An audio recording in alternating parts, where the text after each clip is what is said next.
All right, Wayne Allyn Root with Bill O'Reilly for our chats on Mondays and Wednesdays. We really enjoy it, and it's an honor to have him on the show. Hey, Bill, how are you? Good, Wayne. Thanks for having me back. So this is our first chat since Mueller found Trump not guilty of collusion, and that was no surprise to me. I assume it was no surprise to you. The only people that appear to be guilty is the mainstream media. Are they going to ever recover from the fraud they committed? Well, you have to break it down. So the pundits, like Brennan, those people, they're through. All right, you're not going to see them anymore.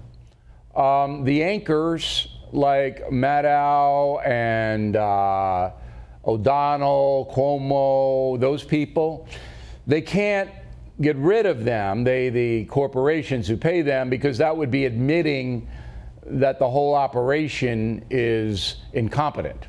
So they'll stay.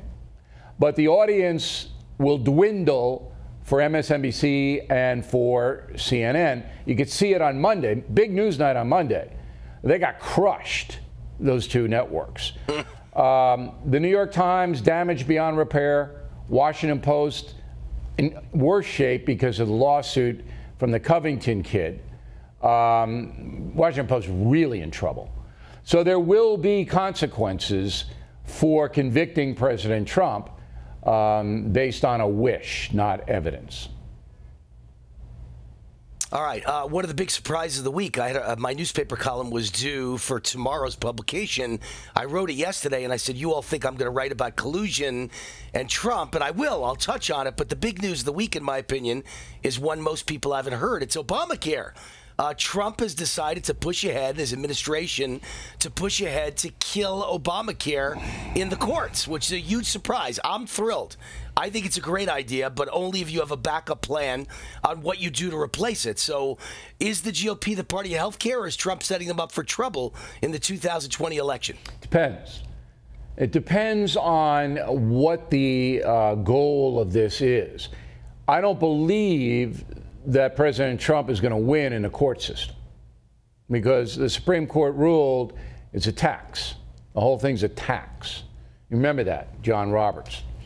So it's years.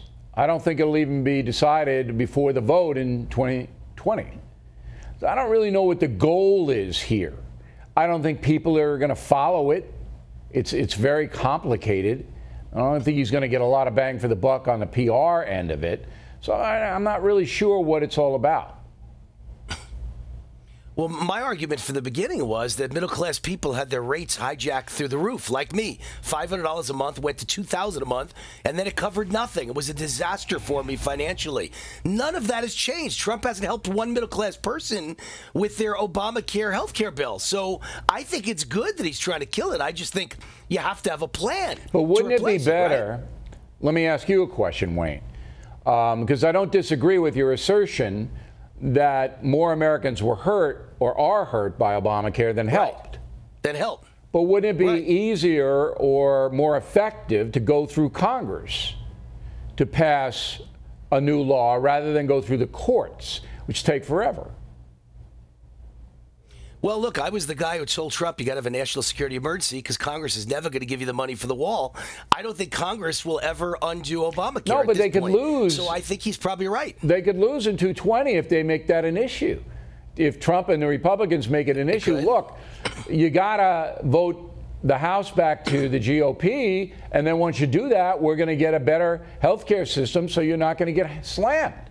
That could be a huge issue, could it not?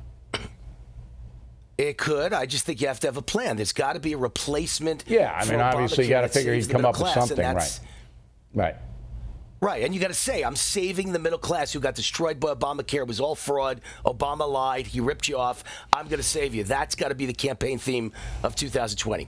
All right, let's talk about Jussie Smollett, because that one's unbelievable. I never thought I'd be on the same team as Rahm Emanuel and David Axelrod, and I'm still not certain I am.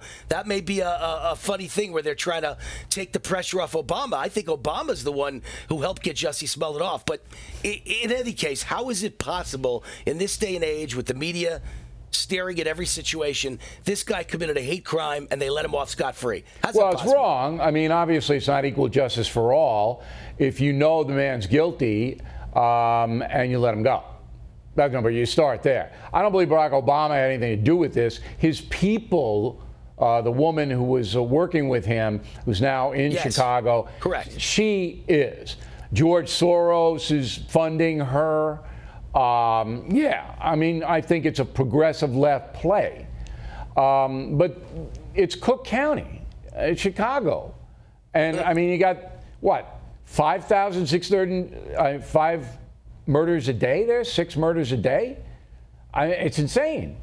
And so basically they say, look, yeah, this was bad, but we can't even stop a holocaust of murder. So I think that's how they're trying to justify it, but there's no question it's not equal justice for all. Yeah, I've never seen the police so angry, so it's going to lead to something. I mean, whether it's a mutiny, a strike by police, I don't know, but they're mad. They're not going to bring it to that level. In the end, Smollett is done in the court of public opinion. You know, do you give him 3 years and as a warning to other people not to do this? I'm not opposed to that. I want to know what the women who accused Brett Kavanaugh of all this garbage, what's going to happen to them? You know, that almost derailed American history. So you lied. I mean, the 2 women absolutely lied that Avenatti ran out there. Well, what's going to happen to them? Right. That's bigger than Smollett to me. We didn't even talk about Avenatti. We didn't even talk about Avenatti, but he's not worth the discussion. All right, lots of Democrat corruption, liberal corruption. It's everywhere. I think it's going to get Trump reelected in 20. I think it won't even be close.